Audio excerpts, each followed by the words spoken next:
member, nice guy in the IT department. It's got to be. I think it'll be gone. Yeah. Oh, really? Okay, so we'll start with I'll ask everyone to stand. Yeah. It'll take it up to 12 now. Whakatake te Taho ki te uru, whakataka taho ki te tonga, kia mā kina kina ki uta, kia mā tara tara ki tai, e hi aki ana te atakura, e tio e hoka te he uru, ki he mahi. Today we've got Pauline, Simon, Sunita and John online, and apologies from Jake. And our first item today is an update on the public consultation for Crankford Street between Innes Road and Berwick Street. So we've got David and Kieran here. Come along.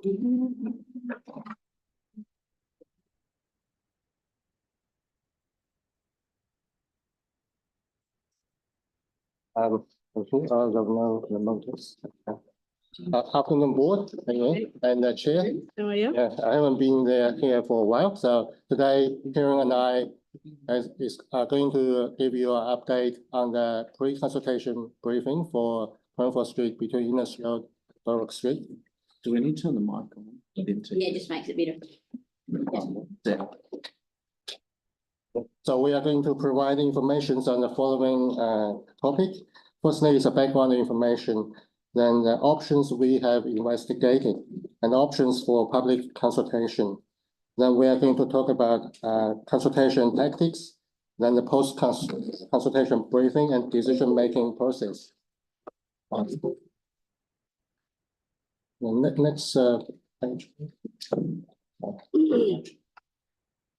So on the map on the left is we can see the section of the motorway and the downstream part.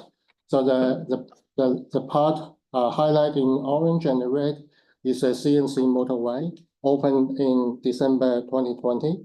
It is a 4-lane, 2-way motorway. It's managed by NZTA. They got each direction got 2 lanes. There's a T2 on this section. T2 means we call HOV lane, or also high occupancy vehicle lane. Means vehicles with more than 2 people in the car, including the driver, can use the lane. The lane is on the right-hand side, southbound right-hand side. However, the lane is not enforced since it's open. So on the map, which highlighted in green is where the motorway finish, south of QE2 Drive before the Crankford Street roundabout. From that point to Innes Road, the Crankford Street is continues as a 4-lane, 2-way corridor. These are for all vehicles. So 2 lanes on each side, all vehicles can use a lane. So from Innes Road, which is in the blue color, is a part of the DAMP project. So back in 2018, 2019, in the DAMP proposal, it was consulted as a peak hour clearway. However, the proposal wasn't supported by the key stakeholders at that time, which included Residents Association, ECAN, Waipapa District, and NZTA. The main reason was people didn't want more single occupancy vehicles on the section of Crankford Street, because clearway option is likely to attract more single occupancy vehicles. So the council and the board at that time didn't approve the proposal.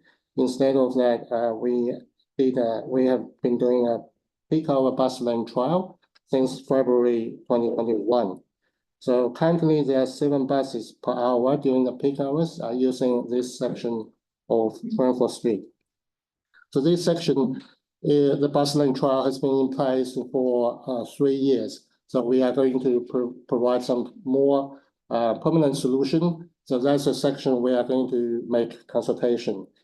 So for the options, we have considered 5 options, including the top 3 options were the options considered back in 2018. We revisited these options, which are the peak hour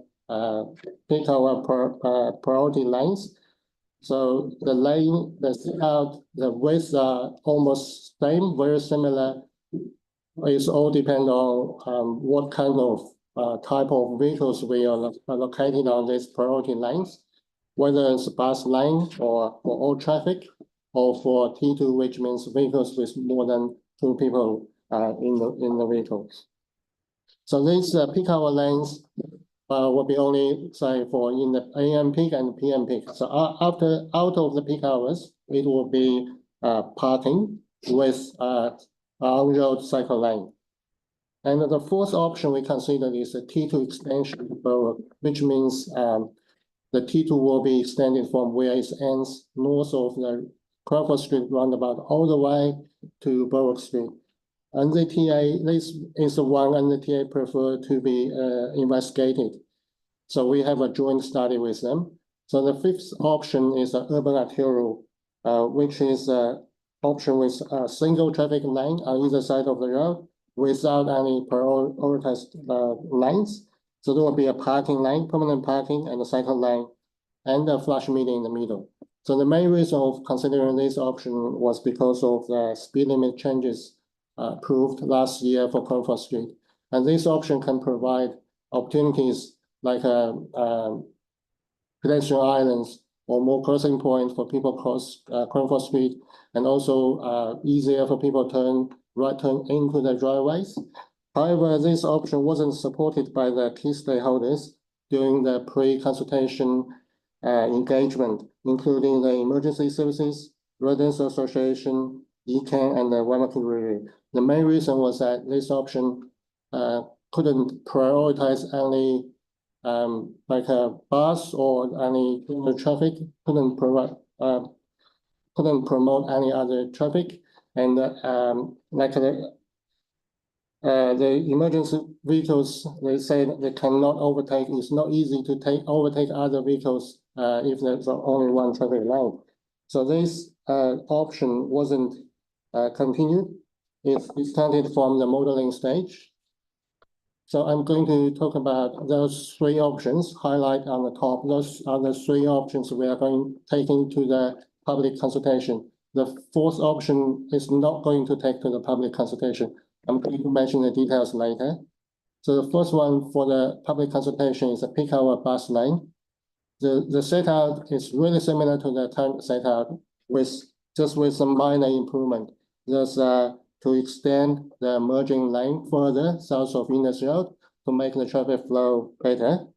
So the advantage of the peak hour bus lane is that it can provide travel time benefit for buses during the peak hours. And it also provides safe space for cyclists. So during the peak hours, the cyclists will they can ride in the bus lane with buses, only 7 buses in the peak hours. Off the peak, there will be parking and a 2-meter parking and a 2.2 meters cycle lane. So there's safe space for cyclists. So this bus lane option would encourage mode change, would encourage more people to take bus because they got less delay for buses. However, the disadvantage is that there are only one single lane for all other traffic, including high occupancy vehicles and single occupancy vehicles. And in short term, there is not likely to improve the congestion unless in the future more people are taking bus and stop driving in the single occupancy vehicles. Can we ask questions as we go, Emma? Yeah. Thank you. Just on that one, peak hour bus lane, essentially it is a peak hour bus lane at the moment, isn't it? Yes, it So is. this is basically status quo. With some improvement, yeah. But what's there at the moment is legally a trial. A trial, yeah. It's not a. So in March, when is it? March 25, that finishes, and if nothing else is decided, we go back to an urban arterial. I understand that, but what I want is to be really clear that this option is what's currently there as a trial. More or less, yeah. Yeah. More or less. Like you said, there's a couple of small changes, yeah. But fundamentally it's what you see there now, yeah. Okay, good. I think that's important for us tonight. Yeah. Thank you. The second option for consultation is a peak hour clearway. So clearway means in the peak hours, each side there are 2 lanes for all traffic. So there were no merging and diverging before and after the intersection, so there will be a continuous traffic flow for all traffic in the two lanes. So the advantage is obviously it can improve the traffic flow through Cranford Street. And therefore there will be a travel time saving for all traffic, including all kind of vehicles. However, there's some disadvantage. The first one is an inline bus stop. Inline bus stop means the bus have to stop in a live carriageway traffic lane to pick up or drop off passengers. So currently there are one inline bus stop on Cranford Street north of Innes Road near Norris Street. I checked though that when there's an in-lane bus, there is an additional lane also going in that direction, so it's an in-lane.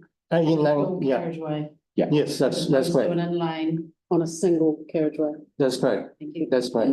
Yeah. So currently there are one inline bus stop north of Innes Road. Between Innes and Burke Street, there are 3 bus stops. If it's a peak hour clearway or T2 lane, so those 3 bus stops will be inline bus stops. So each direction would have 4 inline bus stops. So the concern of inline bus stop is that all other vehicles have to stop behind the bus. So there are potentially some drivers that may lose patience, they will swap lanes. They potentially have a risk of collision with vehicles on the other lane. There's only 7 an hour. Sorry. 7 per hour or 7 per peak hour? 7 per hours in the peak hours. And how many of those 7 are the express ones that don't stop? But don't stop. Yes, exactly. So those so that one existing north of Innes are using by route number 27 and Orbiter. They got 9 buses per hour currently. 9 buses per hour. So those 3 would be inline bus stop for Clearway and T2, only used by route number 27, which is 3 buses per hour. Sorry, can I, yeah, I'm not following this. I'm not So following. the 3 new ones south of Innes. Yeah, will be Only 3. 3 buses per hour every 20 minutes. Is that 3 of the 7? No, Is it 3 plus the 7? no, those 29, sorry, 91 and 92, they don't stop. Those are part of those 7 buses. Okay, so they are 2 of the 7. 3 of 7. 3 of the 7. Are expresses. Yes. Yeah. Thank you. That's So the answer. therefore, there's only 4 buses stopping per hour. Sorry, 3 buses stop. 3 buses stop per hour. Sorry, 3 buses for route number 27 every 20 minutes, so 3 buses per hour. Can we just talk north-south, number Yeah. of buses, So I got number a, express? I got a 1 page, the last page. So I show the from the roundabout, there's 1 not inline bus stop. The second row is 1 inline bus stop. Currently, the 9 buses per hour. So the average boarding number is 22 people per day. Sorry, can I jump in there? I'm really sorry, David. Showing the I'm expressway. not, can I just ask if it could be explained really simply? So that is, how many buses go north? How many buses go south in peak hours? How many of those buses are expresses? End of question. Yeah, Don't want route numbers, Yeah, don't want yeah, bus yeah, numbers. yes, okay. Could we answer that? 7 buses per hour. 7 per hour in peak? Yeah, And how many of those 7 are express? 4. 4. Yeah, That's gone up from the 3.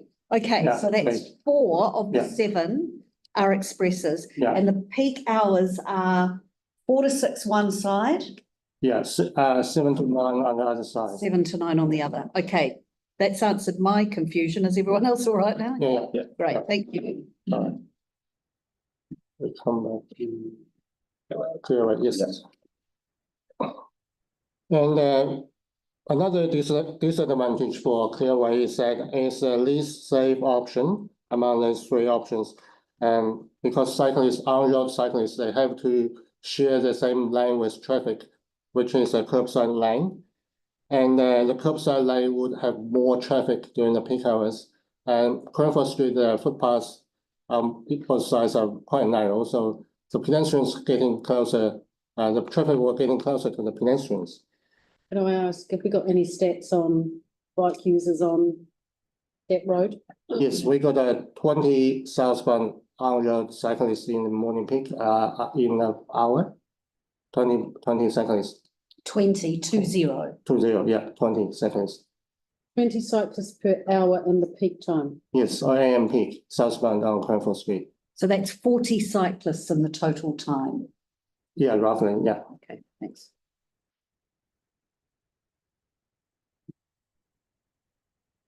Yeah, and another disadvantage for Clearway is that Clearway may attract more traffic and single occupancy vehicles because they got a less travel time. So it will not encourage travel mode changes. So people won't say move on to public transport in this for this option. The third option we are going to consult it is a T2 peak hour T2 lane.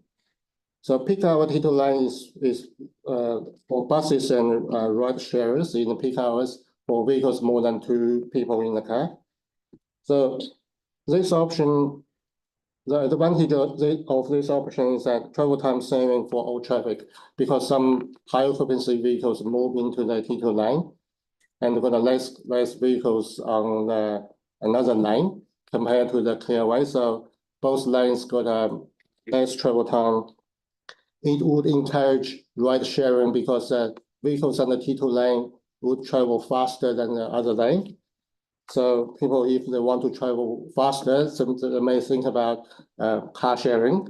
So therefore can reduce the overall traffic volume.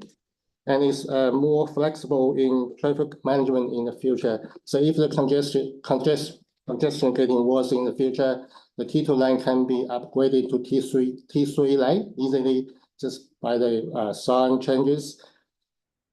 So this disadvantage is also similar as the Clearway. So it got inline bus stops, and cyclists have to share the lane on road with the traffic during the peak hours. And the T2 requires a special enforcement technique, which is only one technique approved in New Zealand. So that means we probably cannot implement that immediately. What is it? It is some camera to identify how many person in the car. So it's only one company is approved. So there's some details. There's some maybe some tweaks, some technical issues we need to solve. So there'd be budget required there and enforcement required there. So budget for implementation and enforcement. Yeah, and the time taken is likely to be reasonably long. Right. It's quite complicated. They have to have heat sensors in the cameras and they have to be able to pick people up from different angles. And so is that a CTOP or police monitored thing? So AT enforce it in Auckland. Right. So I think it's us that can enforce it. Yeah, right. Have we got that anywhere else in Christchurch at the moment? No. Not in South Island. So NZTA were looking at it for Cranford Street. Because initially we didn't think the technology could work here because of the driveways and so on. The work they've done for Brougham Street, they're confident that it can be done and it's been seen to work in Auckland. So we think it's a viable option. We just think it's likely to take a bit of time and, like I say, a bit of investment as well. And any comments on how it's working elsewhere in the country? Okay, come In Auckland. Yeah. How's it working in Auckland? I think it's quite good. I haven't got a formal contact with them, but I think it's quite good. Certainly NZTA were using it in Auckland because we're planning to use it on Brougham Street because they've seen it work successfully in Auckland. I think it would be helpful for us to have the information about success or otherwise of it in Auckland. Yeah. Please. Yeah. Can I just ask further to that? So I'm really interested how this has been included as one of the options for consultation when there are so many elements of it that might be problematic or take a long time to implement. I mean, we don't know what the costs are here. We're under pressure cost-wise as a council. It's intriguing that something like this for such an urgent problem has been included in this. Can you comment on that? I mean, we can do interim measures. So you could have a bus lane until the enforcement is working. So there are ways to manage it. I mean, they've got T2 lanes on CNC at the moment Yeah. that aren't enforced. Yeah, but there's no point in having one if you can't enforce it. Well, right? exactly, yeah, but I mean, you can do that, you could mark it with signs and work out the enforcement later, so there are ways to get there. The fact that things are complicated doesn't mean we don't do them. No, I get that, and forgive me if I haven't been very clear. What I'm asking is, how is this going to be explained and presented as a part of this consultation when, if it is implemented or chosen by people, and they've only got to do that if they can only do that if they've got the information. I don't understand how that can be included without a really clear idea of, if this goes in, it won't be enforced. So in the interim, we will do this, or we could do this. Do you know what I mean? It sounds like a plan and an idea that can't actually be. But at the moment, we have bus lanes that are not actively enforced, so we don't have cameras up there at the moment. So people can drive in the bus lanes and not be. Unless paid. you're caught by somebody who's doing it, yeah. We thought they were monitored. No, they're not actively Yeah, I monitored. think. Yeah. Oh, so Yeah. maybe I should have challenged the fine that I've got and said, show me the evidence. Had people in cameras along there though, haven't they? There's no cameras on there. At the moment, but there have been. No, I don't know. I don't think so. I don't think there ever have been during the trial. There are cameras in other parts of the city. They do have cameras in other parts of the city. So Lincoln Road has cameras. Rickerton Road has cameras. Then North Road has some, doesn't it? Probably. I don't know. Okay. Yeah, we're nodding. I do. Rickerton Road, definitely. Rickerton Road and Lincoln Road definitely do. Yeah. Okay, can I suggest that if and when this goes up consultation, it's made really clear that this can't be enforced until X, Y, Z? Yeah. Just so that people understand that if they're wanting a certain option, Yeah. it can't be enforced. It can't be enforced immediately, but the technology exists, the enforcement exists, the regulations exist. So it's a solvable problem. We know that. It's just. I understand that. All I'm asking is that, I know it can't be implemented immediately. All I'm asking is that people understand Yeah. that it could be 6 months, a year, 2 years, whatever, That's- until it can. And that's fine, and that's probably Okay. part of the decision that you and council need to make about what. And then my supplementary question to that is, what money is on budget? And is there sufficient provision for the enforcement and the purchase of cameras to complete the works? So this comes out of DEM, and DEM has a Yeah. significant budget. I see. It's Yeah. a 10-year Yeah, program. it's a 10-year, we have under the notice of requirement, we have a 10-year So obligation. the issue is not about funding being available for it, it's about the availability of the technology. Yes, yeah. Okay. No, no. I mean, all of them will require enforcement, so all of them will require money for cameras and Money is on budget. and money sits on budget for whatever we come up with, yeah. They all require money, understand that, but the tech's available or not available. The technology is available for all of these options. Because the clearways could be enforced as well. A clearway. Clearway will be enforced, yeah. Obviously, Bus lane, But it- clearway will be enforced, yeah. Clearway and bus lane are things that we have in the city at the moment. So they're things that we can enforce relatively easily. Whereas T2 is new to, like you say, to the whole of the South Island, really everywhere outside of Auckland. Okay, so I understood that there was going to be a delay in accessing the technology in order to implement some of these options. I thought that's what David said a few moments ago. Is that just for T2, Just but for not, T2. just for T2, not for Yeah. clearway and Not not for- for bus? Thank No, we can roll those out relatively Thank quickly. No, yeah, I understood that, thank you. I mean, it will still be unlikely to be imported from somewhere, so it's not going to be that we Sure. can't walk up to Bunnings to buy it off the shelf. We you know don't what I have mean? 2 But years for technology. no, we shouldn't have to, and even with T2, I'm not looking at 2 years. Okay, Yeah, for T2, there's another disadvantage is lane shifting. I'm going to explain in the next slide. So as we said, the CNC motorway part, the clearway is on the right-hand side is because it's a faster moving lane without disturbance, so it's on the right-hand side. However, for our section is in the urban environment, we can only put on the curb side, on the left-hand side, just like the bus lane, like the Auckland, the T2 is also on the curb side. Otherwise, if the curb side is a single occupancy vehicle lane, if it's blocked, the higher occupancy vehicle cannot move. If they want to turn, make a left turn, they cannot move off the T2 lane, and therefore they would block the T2. So the T2 is on the left-hand side. So that means all the vehicles, they have to move from the right-hand side on the motorway section to the left-hand side on the downstream section if the T2 is an option. So that means all the vehicles have to swap lanes. High occupancy vehicles need to move from the right to the left. Single occupancy vehicle need to do the opposite. Through the section highlighting green on the map, so where this section is 2 lane each direction for all traffic. So they have to do the shifting during this section. So we got concern of that as there are some potential collision problem, as we mentioned previously. People shifting lanes may clash with vehicles in another lane, and also may cause confusion for drivers. If the driver they didn't swap lane, they may got a ticket, they may got a say driving in the T2, but actually they got confused. So there's some concerns for T2. How's that managed? Oh, sorry, but Kieran. how's that managed, say in Auckland, for example, where you've Auckland always stay on the left-hand side. but if they're coming off a side road onto a motorway, aren't they in Yeah. the same position where they may be single occupancy? Yeah. It's not important before they get onto the Yes. motorway, but then once they're on the motorway, they have to move into the lane that they need to be in? No, they always stay on the curbside in Auckland. So that's another option I'm going to mention later. Next page. That's T2 extension.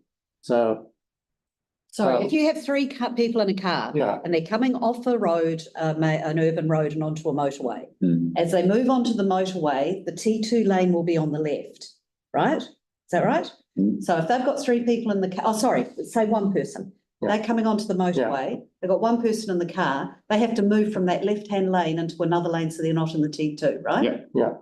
How is that different from this? Because this, everybody has to move. So if you're in the left-hand lane coming down the motorway, you Yeah. have to get into the right-hand lane. If you're the right-hand lane, you have to go to the left. So it's everybody, every single person is crossing over. It's not some Okay. cars coming out and finding the right lane. Okay.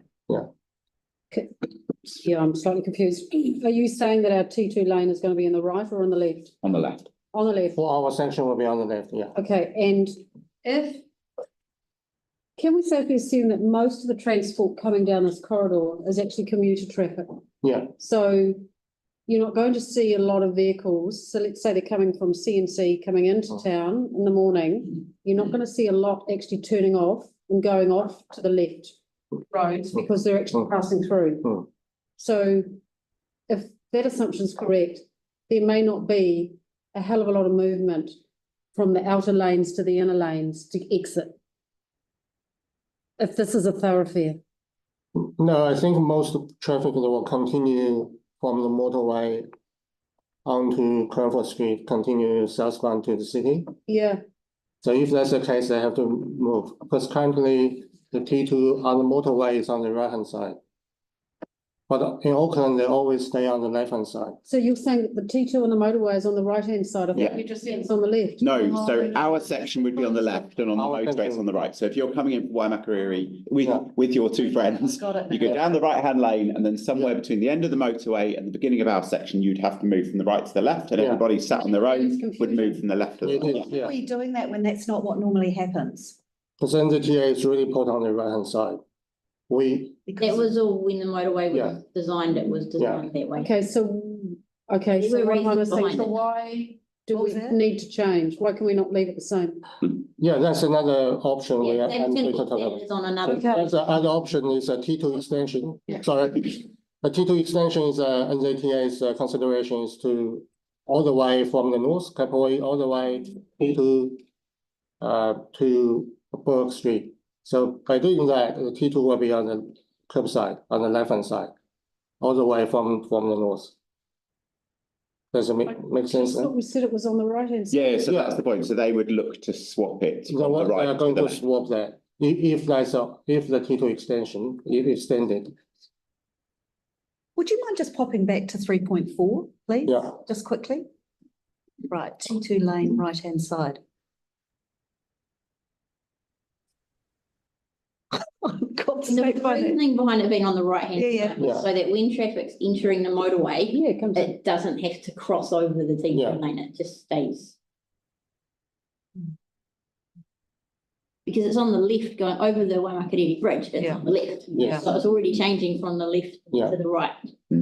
Oh, I've got a quick question about what you were saying before about the T2 being curbside, mm, so that they don't have to cross the single occupancy lane. yeah, Does that not also work vice versa? Because with T2 on the left, single occupancy vehicles are going to have to cross that. yeah, they have to cross that. Yeah. Someone has to cross. Yeah, but either way. but they have to say keep the T2 floating. They cannot block the T2 lane, the single occupancy vehicles. Right. Yeah. There are rules about how long you're allowed to be in them for. So the bus lanes on Rickerton Road are exactly the same. If you have a house that's on Rickerton Road, you're allowed to pull into the bus lane for, I can't remember, I think it's 30 metres, I should know this, shouldn't I? Oh.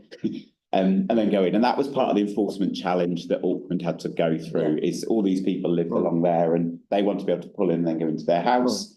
And every time they go in, the camera would snap them.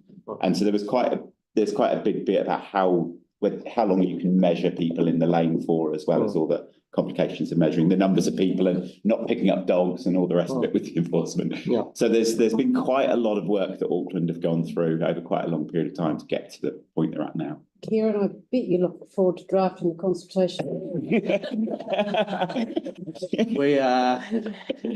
been working tirelessly to make it make sense to people. But I assure you, it has been a beast for sure. Especially because of the way that the CNC works at the moment. I mean, when you go from Tram Road, it comes in on the left, and then there's a section of essentially clearway that allows you to shift from the left to the right, and then this would add another layer of complication because you'd be shifting from the right to the left again. That's if you didn't. Do we really want to put this forward as an option? I mean, the other one with NZTA, did you say they would have to approve a change to the T2 lane? Ultimately it's their road, so yeah. We have been working with them on this for quite a long time. The feedback you're getting in the sense you're getting. I mean, they're working on it, but I'm not sure whether the change in GPS has changed their priorities. But certainly they were keen to look at it. I mean, it was them that brought the T2 to us. Yeah. Originally we were looking to go for the clearway versus bus lane, and they came along and said, actually, we think this can work, and we did modelling together on different options for T2. I think we need a drop-in session with one of those floor mats that kids used to drive their dinkies on. Car is a single occupancy, the green car is a T2 or T3. This is a bus. Here's the route, and this is what's going to happen. That's a really good I'm idea. having I think trouble that's a great idea. I don't. visualizing it. It's like, what if people need to be able to see the what if, understand us. Agree. Yeah. Agree. That'll be fun, maybe. Yep. Okay, sorry, took it back. Yeah, thank you. So we would, the way that we get definitive reply from NZTA, that if we ask the question, if we were to introduce a T2 south of Innes, would they definitely change theirs? And that would make a lot of difference to us. Is there any chance we could get that before we consult? Yes, that's talk that we have been doing with them. So they are thinking they're to extend the T2 lane. So that's option 3.5. That slide is an option for T2 extension. That's NZTA's preference. But can we get a commitment from them, David, is what Pauline is asking, before we go to consultation, so that we're not, consulting on something that may not actually be able to be done? They haven't decided this because this one also got some disadvantage. I'm going to mention that. Yes. I don't know whether I'm not being clear or not, but can we get a definitive answer from NZTA before we go to consultation? I understand you said they're thinking. What I'm saying is, can we get a definitive answer from them before we go to consultation? I'm not sure whether they are prioritized by them or not for this one. We can go away and speak to them. Well, I would be come back very with uncomfortable going to consultation about something that cannot be actually delivered. Particularly on something which is as complex. Thank you. We'll just think we'll reduce our chances of good engagement. It's too complicated. Agreed. So this option is for T2 extension is to change the entire length from Tram Road in Kapoi to Burke Street into a T2. So by doing that, T2 will be moved on to the curbside, the left-hand side lane. So in this way, there will no need to do any swapping, lane swapping, but there will be some merging, diverging issues at ramps. So the modeling shows that the travel time for high occupancy vehicles for this option is really good because they got a exclusive lane from the north all the way. However, for single occupancy vehicles, the travel time is quite longer than others and the other options. The main reason is because of the capacity issue north of Innes Road. If the entire lanes turn into a T2, there only be one single lane for single occupancy vehicles southbound. So the queue will be really long, will be queue up to the Cranford Street roundabout. So the modeling indicates that if that's the case, the single occupancy vehicles are likely to reroute. They are going to drive off Cranford Street, drive off CNC. They're going to reroute from the QE2 off-ramp onto QE2 Drive, then rejoin Cranford Street through Innes Road or Westminster or some other local street. It shows that about 400 vehicles per hour will do that, will increase local traffic. That could affect what Dun and Francis. Exactly. Oh, it exactly. all the streets. So we'll say it'll be right running, will be 120 to 150 vehicles per hour on the local street, extra vehicles on the street.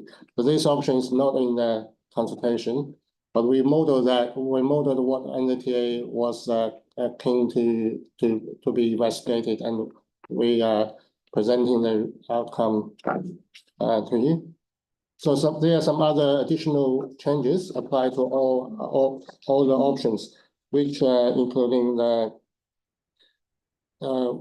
parking off-peak hour street parking will be increased. So there'll be 16 parking spaces altogether. The reason was because of the peak hour lane extended. Currently is taper.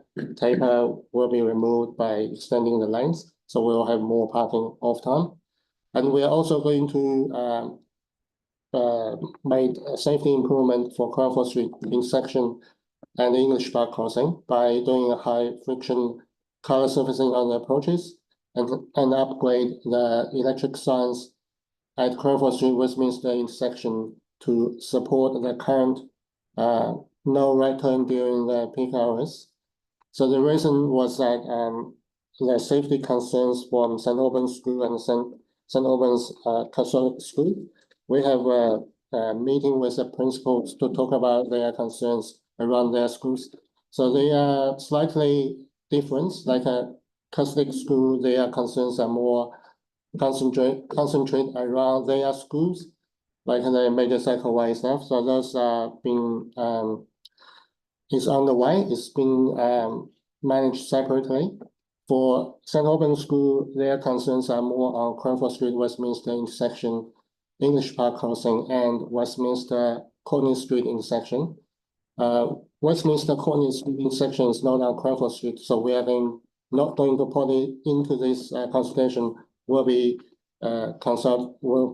investigated separately. So for Cranford Street, Westminster intersection, we have considered some options, including red light cameras. It's mainly the issue around this intersection is mainly because of driving behaviors. However, the installation and the management of the cameras are transferring from the police to NZTA now. So NZTA are working on their own policy to prioritize the list where to install the cameras.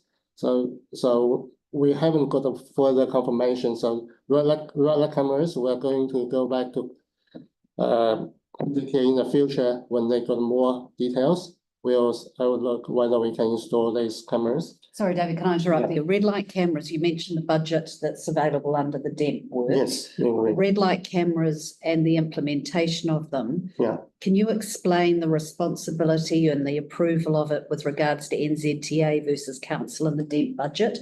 Can you just explain where the responsibility is for that? if we've got a pot of money that allows us to put red light cameras in, why don't we? Where does NZTA come in on that? Can you just talk through that a wee bit, please? Currently, there's some uncertainty because they're working on the policy. So what? Obviously, you're saying we've got to Yeah. wait till the GPS is out. So they, until very recently, Yeah. red light cameras had to be enforced by the police. And they were very hard for us to put in. I think we've put in 2 around the Yeah, city, yeah, and yeah, it's yeah. taken us Yeah. literally years to hand them over. Yeah. They have now handed responsibility to NZTA, but as Dave was saying, they will prioritise where they think they should go. No, And sorry then to interrupt enforcement. you. So we Yeah. can't control that. That's Okay, the so point. but is their responsibility, they're responsible for it saying where they go because it relates to what budget, or is it part of their remit as the traffic authority, or I'm just asking, is it a money issue? I'm not sure. If Okay. it's a money issue, it's not something that we can control, and that's the point for us. Is No, no, that if it's if we a put in red light cameras, we can't enforce them, and we can't make them enforce them unless they choose to. So who's currently enforcing red light? At the moment, the police for the Right. ones, for the 2 that we've got out on So the. it's not something that CTOC follows? No, Okay, so if that changes from an enforcement perspective, do we have money available in Dent that we could put red light cameras in? possibly. Yeah, okay. Possibly, but at the moment, it's not being considered, and that's the point that No, no. Dave's trying to make. That it is things we looked at, but we Yeah. can't Is do it- for whatever. Until you're waiting on the GPS, and once that's out, that will give us. I don't think it may give them some certainty, and then they can come and talk to us, but I think their priority for things like that is mostly North Island. Wow, okay, thanks. Yeah. I think it's important to mention as well that like these options considered as well as the other options that were considered, like the T2 extension and the urban arterial, will be very transparent about how we communicate that in the consultation that we did consider them, and also explaining why they haven't been included for public feedback. So like the red light cameras, explaining to the public that we're waiting on surety from NZTA Wakakotahi, so that we aren't over promising Yeah, okay, things and, that's you know, good. managing people's expectations. Yeah, And right. things, yeah. The Barnes dance option that you've got there, how many of those we've got across the city and where are they? Where have we got? We've got We got a couple. We have got a few. We have got a few. There are a few in the centre. There's one right out. Pedestrian. Yeah, they're not really appropriate for this. The problem is they stop all traffic in all directions. So they take quite a long time. So even places like Lichfield and Manchester, when we were looking at that for Takaha streets, we ruled out a full Barnes dance. It came up to this weird kind of. So why have we got it in here as an option? We haven't got it as an option. The point is we considered it and we ruled it out. So considered. what we're trying to put here are things that we've considered but ruled out. Okay. Yeah. And same with the raised platform. The raised platform is something that we considered, but it doesn't fit with the priorities of the GPS. Yeah. I think it would be given- handy to have safety improvements considered but ruled out. Yeah, Yeah, possibly. Apologies. Yeah, that's trying to be the point of this slide, is that we're trying to say these are things that we looked at, and for whatever reason, we don't think they're Is appropriate. there a reason why some's bolded or The not? bolded is the options we are going to put in the consultation. Not bolded are ruled out. Okay, that's Yeah. helpful to know. We can make that Yeah, clear. we can make that clear, sorry. Yeah. It would have been helpful to know. That's why you've just adopted an LTP as well. So, yeah, we also consider like geometry changes at Cranford Street Westminster intersection. We can put 3 lanes, approaching lane for Westminster East approach. However, that need to remove the curb build out and the parking on the north side, and also remove the new cycle stands we put in. So we are not proposing that. I think that's some options. We'd rather consider some other options right now, like a high friction current surfacing, to see whether those works or not. And we also contact the police. So they were on site for one day in the PM peak. So hopefully we can get more support from them in the future for the enforcement and the policing at intersections for the driving behavior. And some other informations like bus patron numbers. So since the opening of CNC, there are 5 park and ride facilities being built in Waimaki district. So route number 91 and route number 92 are the express bus without stopping. So the bus patron numbers from compared to 2021 to the end of 2023, there were 55% increase for route number 91 and 92.6% for route number 92. So that's quite a good number. So this page is travel modeling, travel time results. There are two tables. So the one on the left is for the section from QE2 Drive, the north of the roundabout to Berwick Street. So most cover our section. The table on the right is for the entire length from Tram Road to Berwick Street. So I used some colors to demonstrate whether the travel times are long or short. So the darker in green is shorter. The darker in red is longer, which means it's bad, it's worse. So first of all, we can see, so the first column is options. So there are 4 options: bus lane, clearway, T2 and T2 extension. And the category of vehicles we separate into single occupancy vehicles, high occupancy vehicles, and buses. Those are the columns.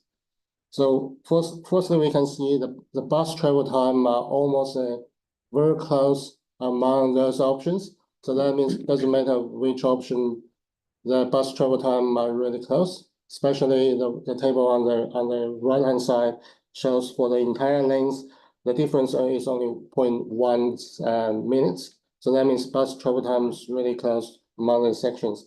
For the bus lane option, we can see the other vehicles, including high occupancy vehicle and single occupancy vehicles, their travel time is about 2.1 minutes longer than buses. The clearway, so everyone got a less travel time. The buses are slightly longer than the general traffic. The T2 lane, we can see the high occupancy vehicles go less, even faster than the clearway. However, the single occupancy vehicles are a little bit longer. But for the T2 extension, as mentioned previously, the single occupancy vehicle will have a longer delay. So that's to give you an impression of how what's the travel time difference between these options. Is this all modelling? Modeling results, yeah. Is that why it's 2028? That's 2028, yeah. So we use 2023 and 2028 to match the census of every 5 years. So the traffic, the options not only impact the travel time, but also impact the traffic volumes. So this slide is traffic volume changes in 2028. So the table on the left is for single occupancy vehicle number changes. The one on the right is high occupancy vehicle changes. The first column is a section of Cranford Street. So from the north, so CNC south of Belfast, CNC south of QE2 off-ramp. Then the second column is a travel time, is a travel volume for a bus lane, for single occupancy vehicle volume for the bus lane. And the second column is a clearway compared to the bus lane. So the current sales are the increase or decrease compared to the bus lane. So we can see the clearway, but red is got more single occupancy vehicles than the bus lane. And the T2 also got some more than the bus lane, but less than the clearway. The T2 extension, we see the green means less traffic than bus lane. That means a lot of vehicles, like 400 vehicles, they are going to drive off QE2 rerouting, which is not what we wanted. We want traffic to stay on CNC and Cranford Street. Yeah, that's the total volume changes. So to be clear, the T2 extension is not something we're consulting on. Not consulting on, but for the information for you as a reference, so that's the option NZTA would like to be investigated. So, and would also be asked in the future, say if there's T2 lane, what about NZTA doing T2 or something like that? Give you some impression what would look like if it's T2 extended. Hang on. Are you okay? Sorry. No, I don't understand why we are doing what seems to be what NZTA wants us to do. I'm confused that if the T2 extension is problematic to the point that we've already had well explained to us. Yeah. just because NZTA would quite like you to look at some modelling presented, why are we doing No, that? We we're didn't not know at that point. necessarily. We didn't know until we did the modelling. So that was the Exactly. point. We didn't know that. It looked like a viable option. We did the modelling. Right. It comes out as it's Yeah. literally the opposite of our requirement under the notice Got it. requirement. We've ruled it out. It isn't going for consultation. Right. So that is, Simply it's that- just to demonstrate to you what the modelling has shown. So this will basically get no more visibility anywhere in any public. No, so you would, documents or like we said, we're going to consult on Clearway, Bus Yeah, yeah. Lane, T2. Yeah, yeah. So, but T2 from Innes to Berwick. Yeah, well, we can talk about that in a minute too, Yeah, but that's yeah, problematic. we've gone over time, so we've got COVID waiting, so. I'm doing work. Right, on the 2 slides for consultation. So the tactics for this consultation have essentially been designed to target the local community, including all previous submitters, express route bus users, affected properties, businesses on the street, emergency services, local schools and community groups. So we have been wanting to go very wide, but in the same vein, wanting to work with Waimakariri District Council and Environment Canterbury to make sure that our messaging reaches North Cantabrians, since they will be using the road, but really highlighting that this is a project that affects the local St Albans community, and that the works that will happen, they are driving through their neighbourhood and really focusing on that messaging.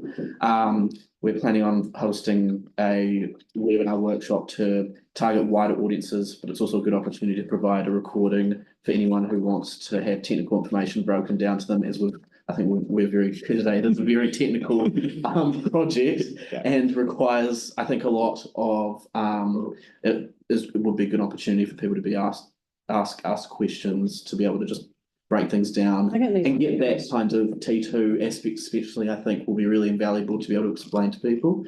And I do like the idea of having something. Brilliant idea. We're also planning on having a very wide marketing campaign, which is geo-targeted, which means anyone who lives in the Cranford area, as well as any commuters who drive through, they'll get basically ads on their social media or through Google. We are also planning on providing a small amount of physical collateral to main library service centres and community facilities, especially since this is a very hefty consultation. It will require more of a booklet rather than our usual leaflet, which is more expensive. So we want to be able to provide that for people who aren't able to access online resources as easily, but also just keep in mind that it is a cost, and it is quite large to cost to print still, as we've found with other projects like What Matters Most in the LTP. And So can you do a really simple flyer though with the QR code that people can go straight to? yeah, so So they don't, on the letterboxes, they don't need the hefty document, No. but they've got that ability to go straight on the QR code. So everyone who's living on the street will get a flyer delivered to them that essentially is like a DL, and it's Yeah. just a really Yeah, small really. letter sized, and we could have a QR code as well as basically the this is everything that you need to know at a glance. Yeah, okay. That information will be provided to them. So this is to give an overview of what questions we will be focusing on in the consultation. So first and foremost, this is kind of a overview, and it'll look a little bit different, obviously, with the pictures.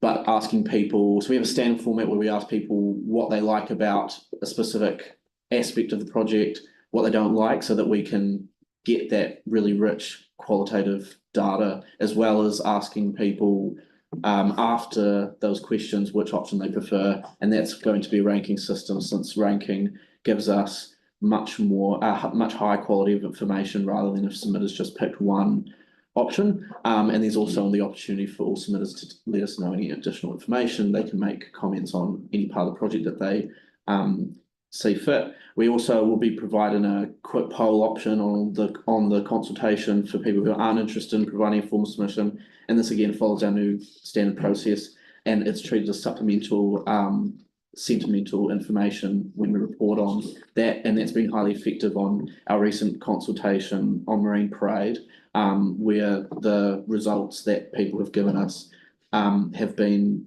very consistent with what we've heard through the formal submission. So it's just a really, really good way to sense check through the community and get a lot of really good feedback. We'll also be reporting on where submitters live, their mode of travel, and how the project relates to them, such as if they're a local, if they're a business owner, if they're a student, parent of student, or if they're a commuter. And a question, I guess, for the board as well is whether there's anything that I haven't covered off that you feel like you would want to find out from the consultation yet that would help you make a decision on the project. Anyway, mine's not so much about a question for the consultation, it's about engagement with the local school communities. And I think that when we do know what the consultation period is, that perhaps through your elected members or community board members, that we actually make a direct approach to the schools that are in the catchment and ask if they've got any events coming up where we could have a drop-in session at school, either before it or if they've got an evening event on or something where we can have an information session with some visuals so that people can ask questions and they can have a look at it, because those are the hubs. And if the people are going to school for an event already, whether it's attached onto something else that they're doing, I think that's a great opportunity where you will catch other people. Or even just if you advertise that you're going to have staff or elected members there from 8:30 till 9 a.m. on this day, when people do drop off. So work with the schools is to try and identify when it would work for them and how it would work for them, and if there's any other opportunities during that time frame once we know what the time frame is. And I guess it's wider than just the St Albans and St Albans Catholic. You've got St Francis of Assisi. I know they're all on the list, aren't they? They're a bit over roadworks, to be fair.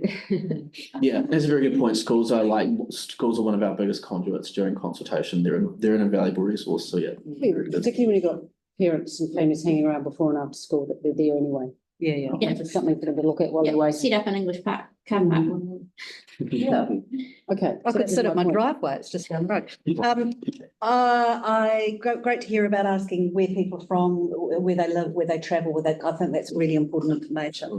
I had two questions. One relates to the Clearway, the peak hour Clearway, which, if I understood you correctly, is the least safe, particularly for bikes and others, because they're all sharing the same lane. And then the question was asked about how many cyclists there were, and there were 20 per hour and peak 40 for the 2 hours.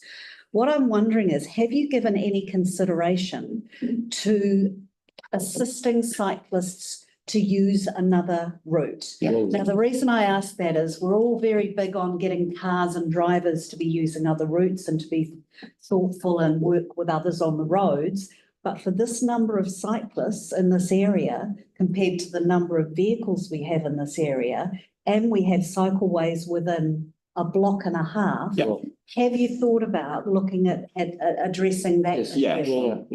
I think what we're trying to do is give you the facts and let you make up your own mind about how you weight those. I mean, from my perspective, the obligation we have under the notice requirement is to stop rat running in the local streets, and that involves trying to keep traffic on Cranford Street. And if cyclists have to go somewhere else, from my perspective, professional perspective, that's fine. That's a fine trade-off, but that's not my decision. You're the ultimate decision maker. So how, as a board though, can we encourage you or make it a part of the consultation whereby we're saying, you know, because I would hate people to think, oh God, it's going to be terribly unsafe for bikes there.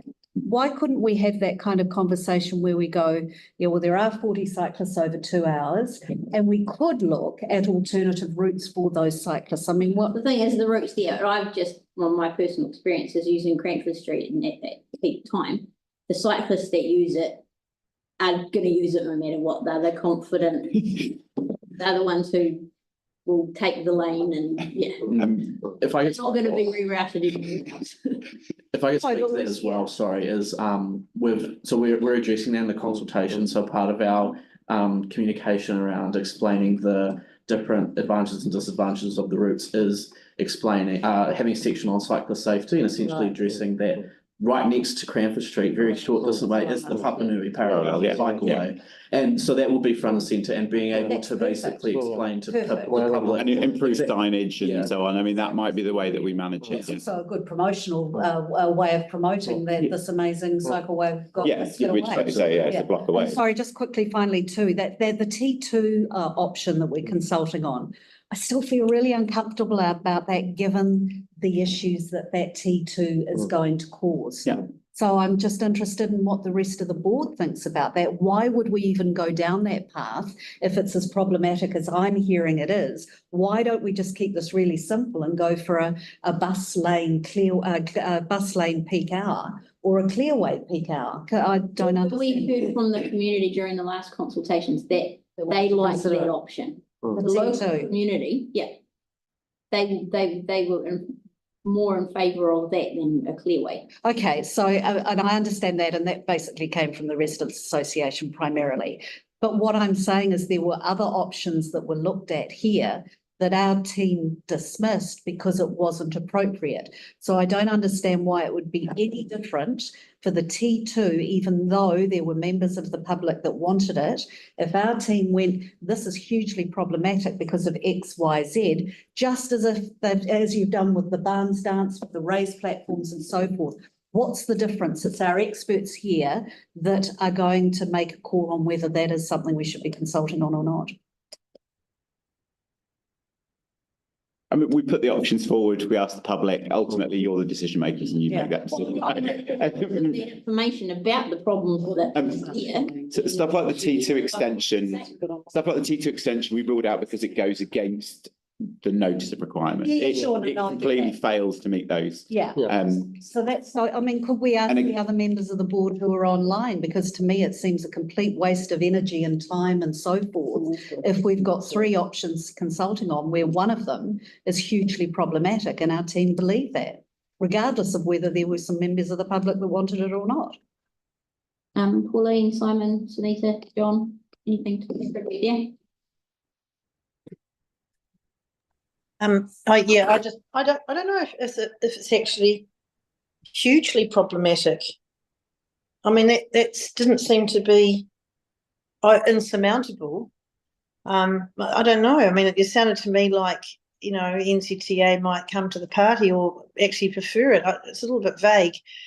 I think that so long as that is outlined clearly in the document, that if that is the chosen option, there could be a time delay in implementing it. But at least we've gained the public support or not on it.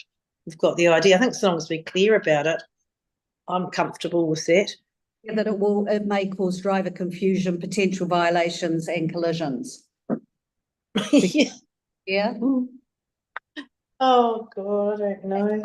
As well as the issue that we've got of actually trying to communicate it. And as we've seen, that's hugely challenging. All I'm trying to suggest is, why are we even looking at something that could be really difficult to communicate when we could have two options here that are very clear to communicate, that we could consult on?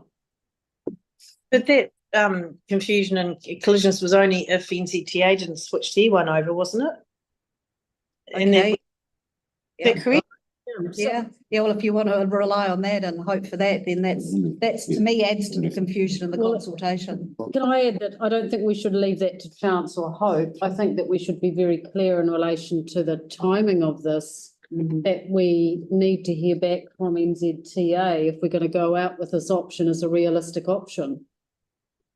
The NZTA bit was the extension, which like I said, we've ruled out because it doesn't meet the requirements. It doesn't meet the notice of requirement to stop traffic going onto local streets. So they. The section between Innes Road and Berwick Street that we're looking to consult on is completely our road. Yeah, we know that, but what Vic is saying is that, and we already asked this, we would really like a definitive response from NZTA before going to consultation that the switching over of the T2 on the motorway is something that they will do, so that if this is accepted if this goes out for consultation, we're not consulting on something that we can't deliver. But the extension, the bit that goes up the motorway is one that we've ruled out. Yeah, but would they consider just switching the sides on the motorway without doing the extension right through the roundabout and down the northern part of Cranfield Street? Yeah, that's exactly right, Emma. That's the question.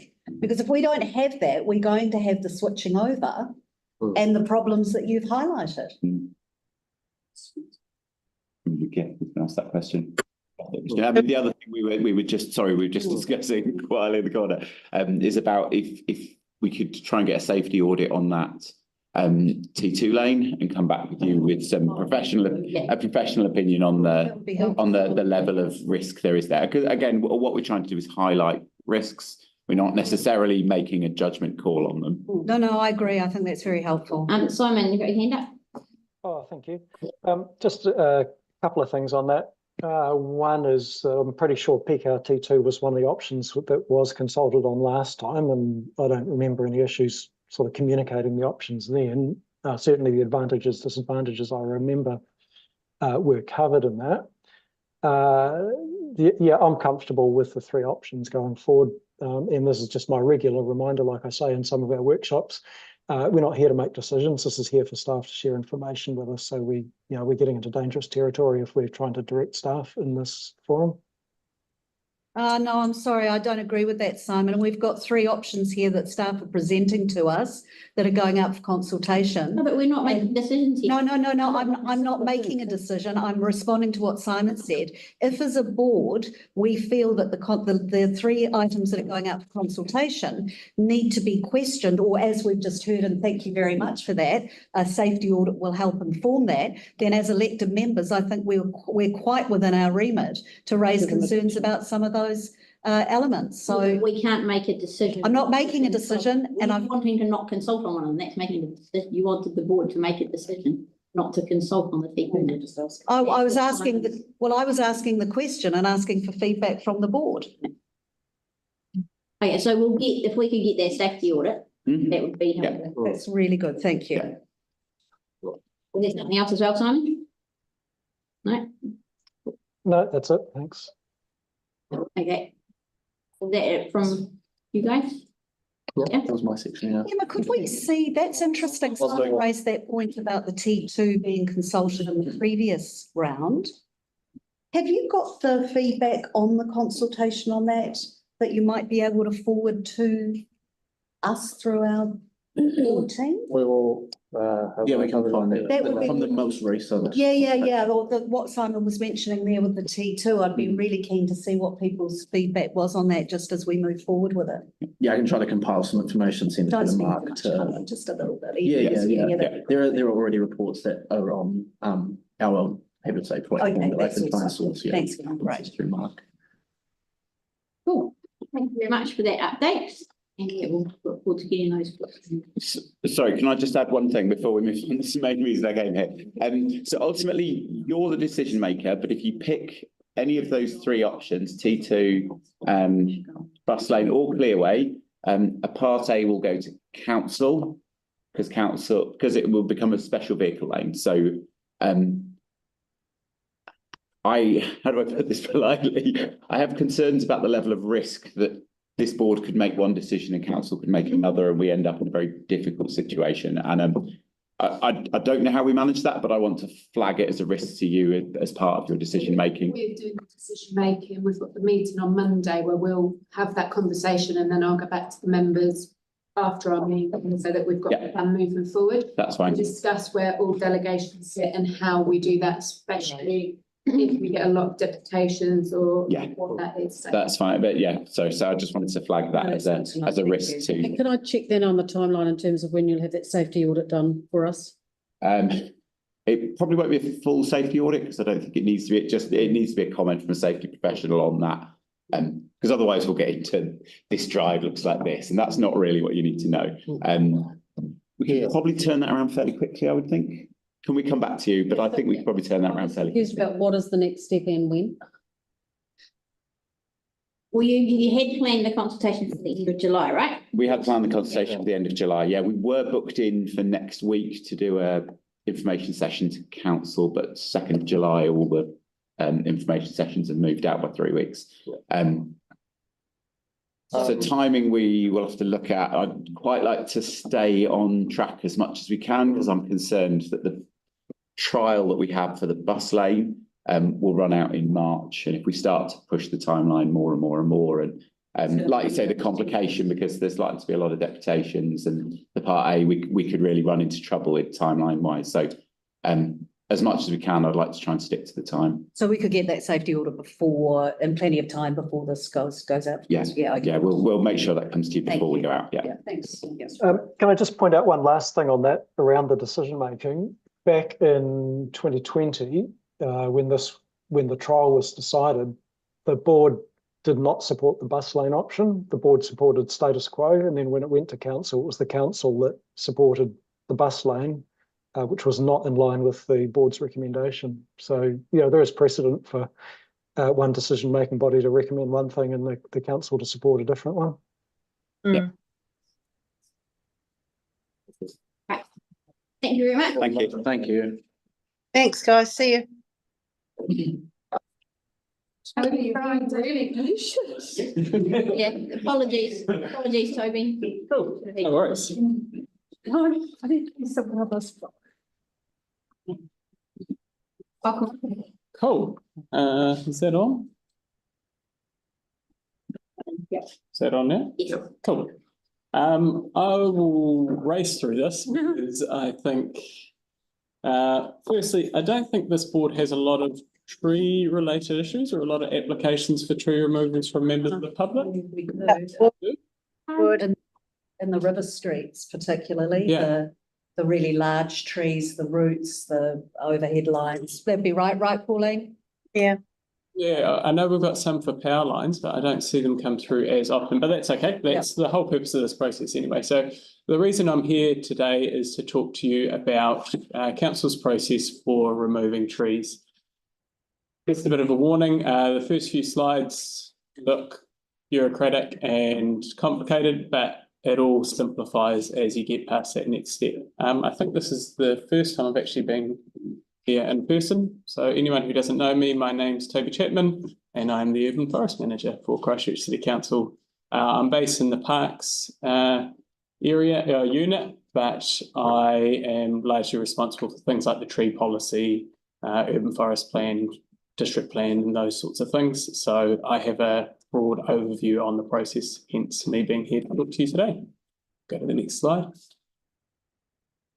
So when it comes to tree removals, there's 3 documents that we've got that really come into play. There's the tree policy, which was adopted in 2021. There's our delegation register, which determines who gets to make the decision. And then there's our district plan, which covers tree protection methods. Sorry, what trees are protected and different requirements for that.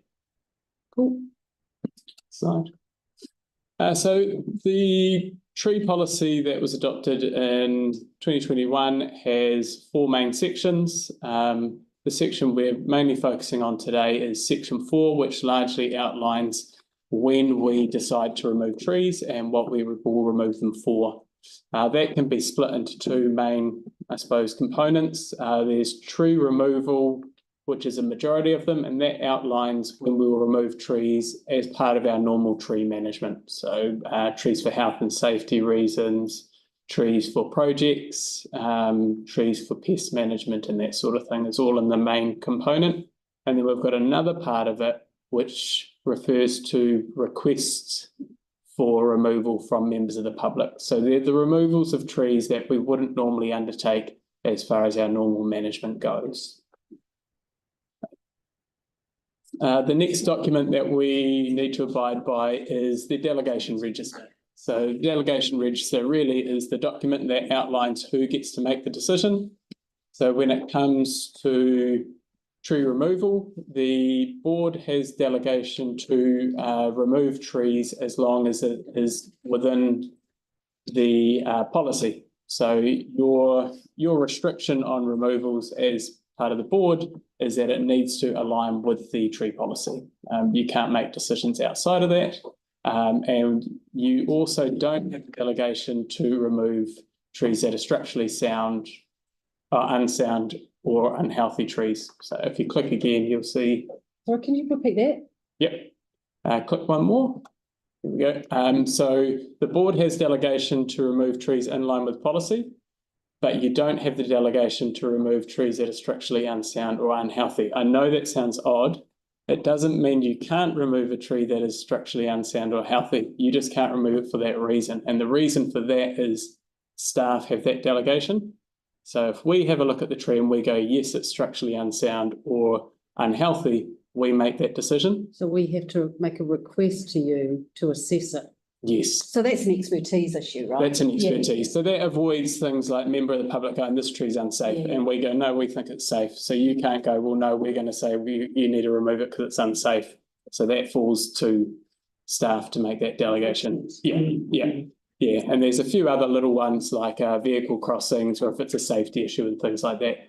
So that's when you go to the staff expertise. But outside of that, it falls to the board to make those decisions. So can I ask a question? I'm happy for this. Yep.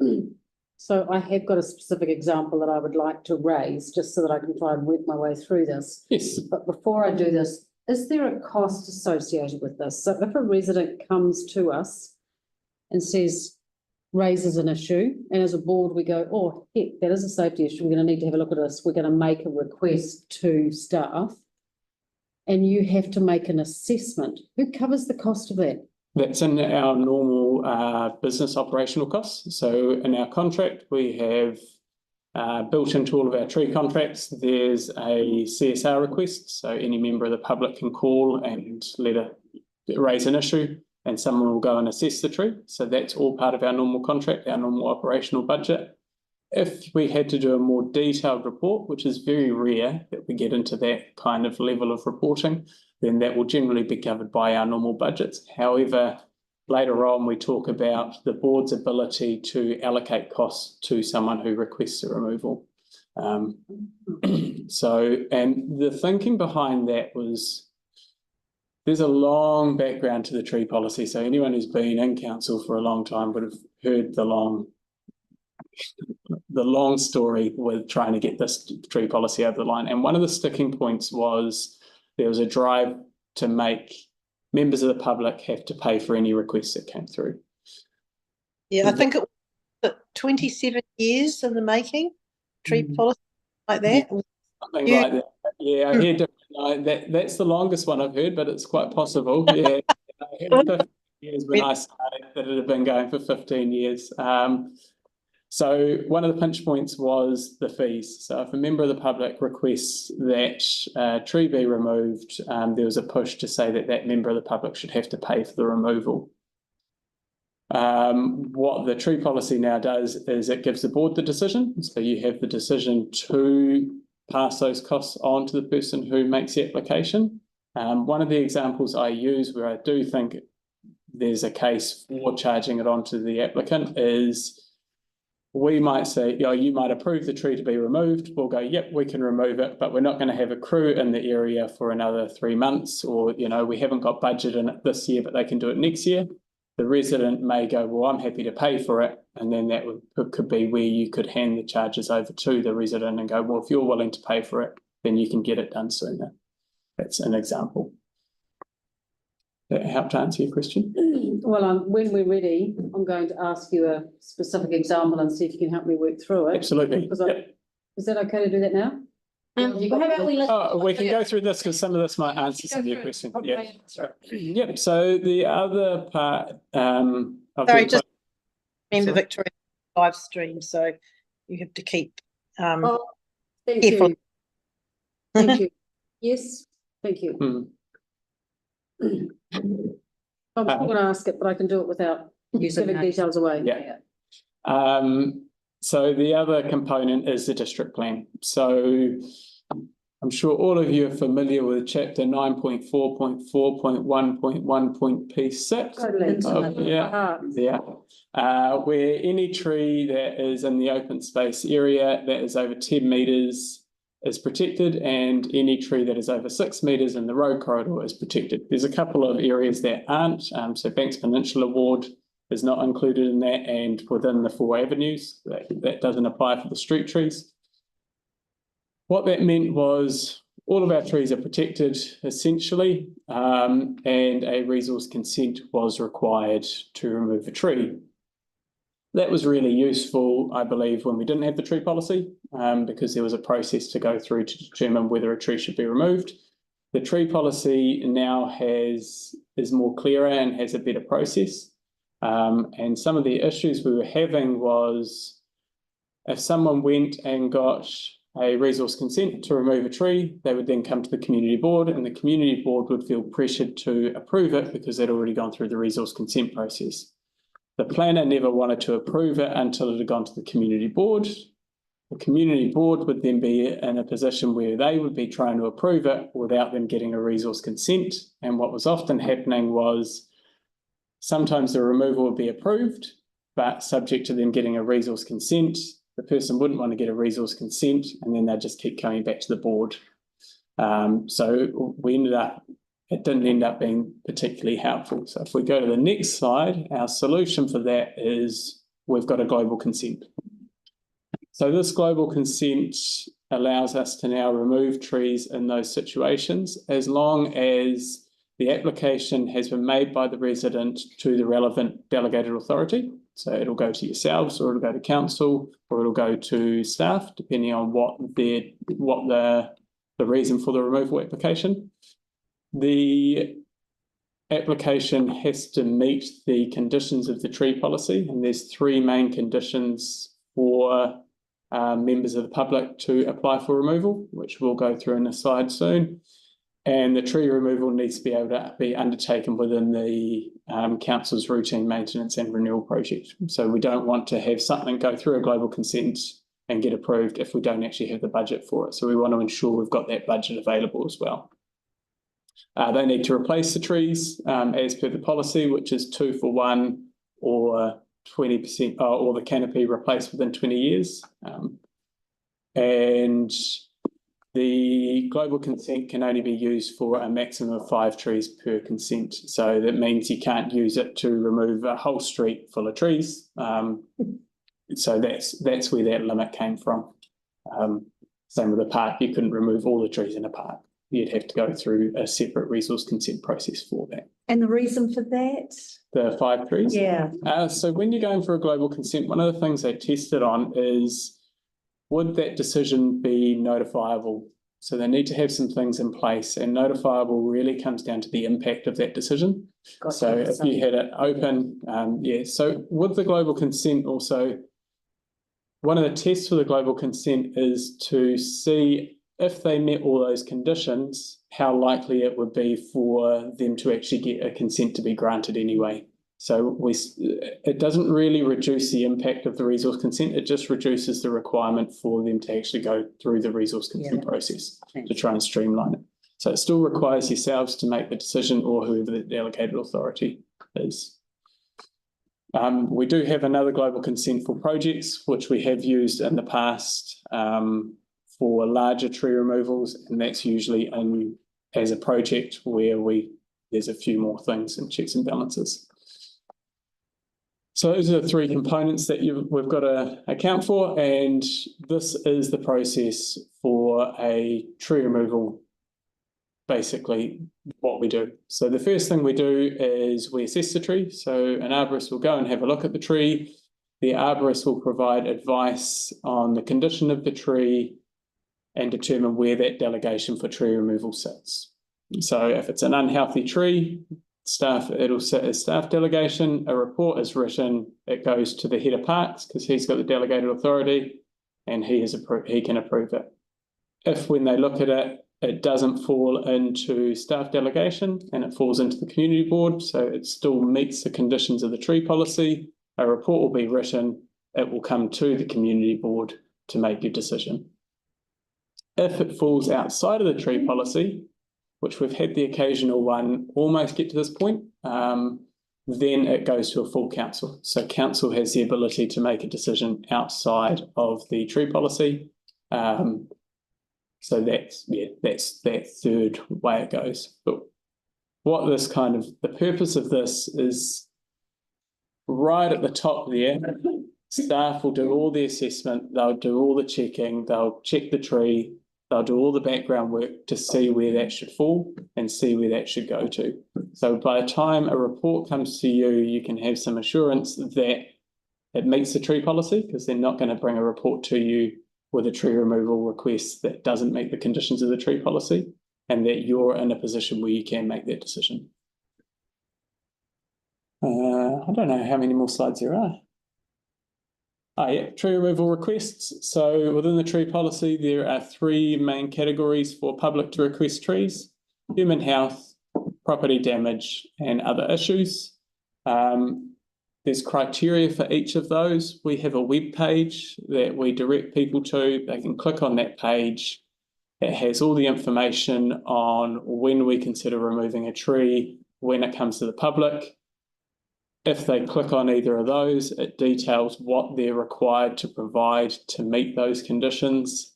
And there's a form that they fill out that ensures that we get all the information to meet to form the report that we need to. Can I just dial you back to that? Yep. The middle one, property damage. What about a tree where a resident's concerned that it's going to fall, but it may not hit a house, but it could hit a person?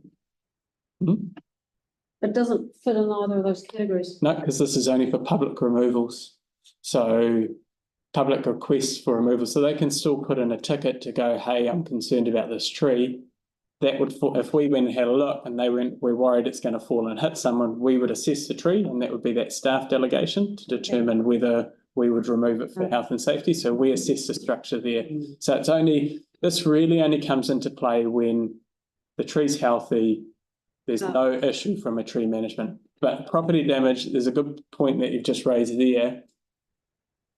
We've got significant property damage, which is defined in the tree policy, and then we've got non-significant damage. So significant damage is defined as damage to a piece of infrastructure that renders that a part of or that whole infrastructure no longer able to provide the purpose it was for. Yeah, sorry, I'm mincing words, but so an example of that is, well, actually a good example of what it isn't is if the tree root is putting a bit of a bow in a fence. So the fence is still providing a boundary. The fence is still there, so that wouldn't be classed as significant damage. So those are the types of ones that would come to the community board. However, if it's lifting the fence to the point that it's creating a gap or an opening, or the fence is starting to fall down, then that would be significant damage, and that is where staff would have the ability to remove the tree. Sorry, I'm going to have to leave. Sorry to answer your. No, so I'm going to flag it, but I'll take it offline. Yeah, absolutely. Share with the board at a later date, because it's in relation to trees in Dudley Creek. And we've now got legal advice that the Dudley Creek is council-owned property. It's not DIA. Okay. And when we had recent storms, trees have been damaged and fallen. And I'd like to have a conversation with staff about appropriate pathways to progress some conversations around that for the residents on the edge of Dudley Creek. Yeah.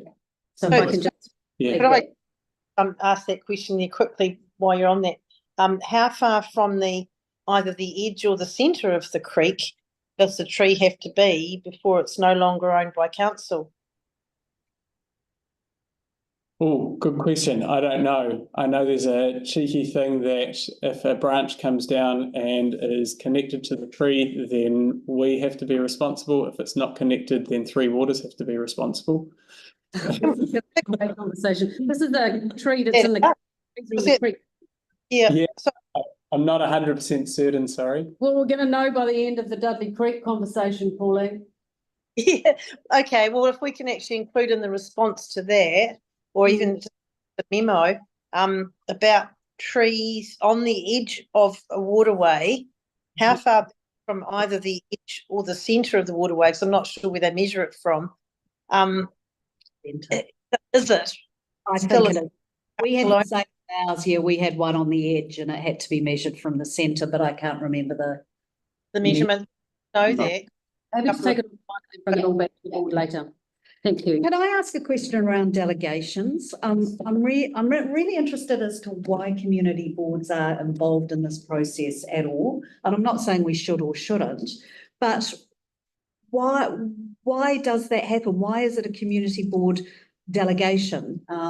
Yeah, no, that's a Yeah. good question. Essentially, once you get past the normal management of trees, it really does become a people issue. Okay, So those public requests for removals, Yeah. they're actually nothing to do with the tree at that point.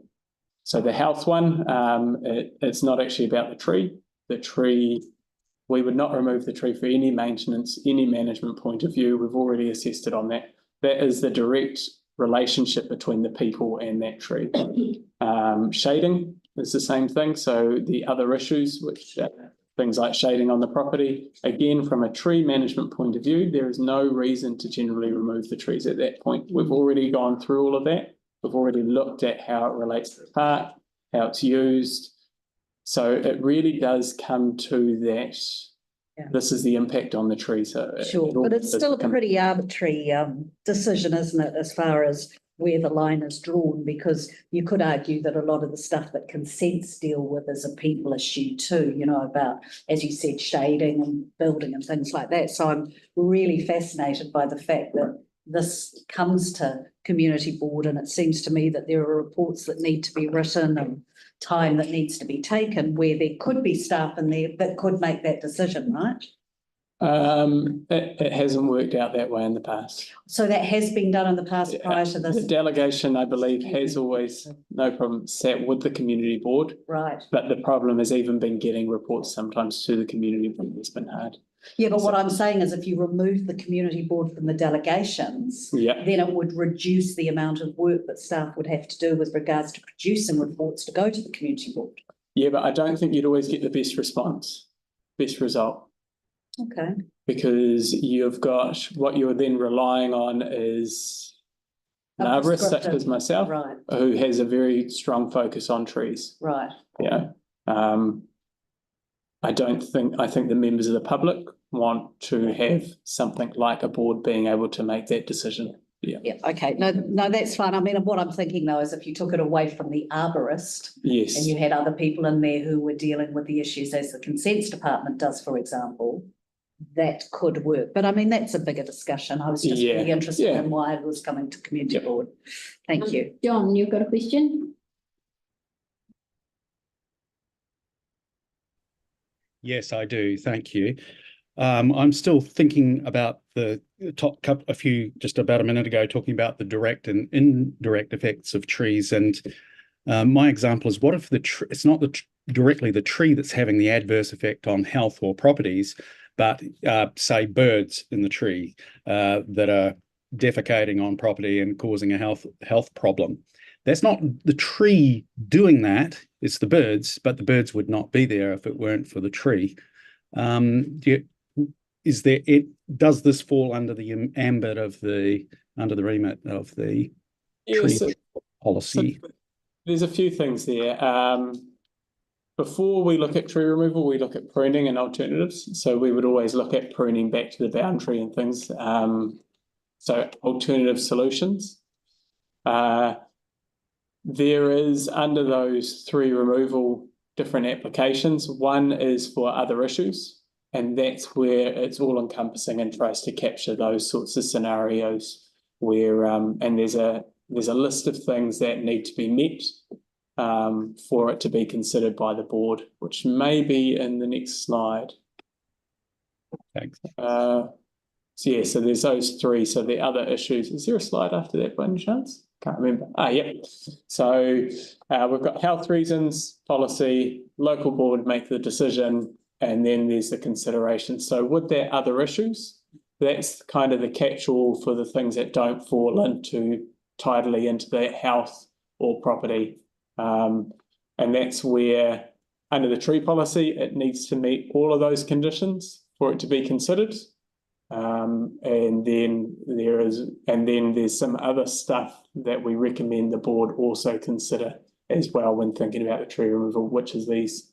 And these are all things that came through when the tree policy got consulted on, these are all the things that people were concerned about. So age and size of the tree is something that should be considered. How long the person's actually lived there.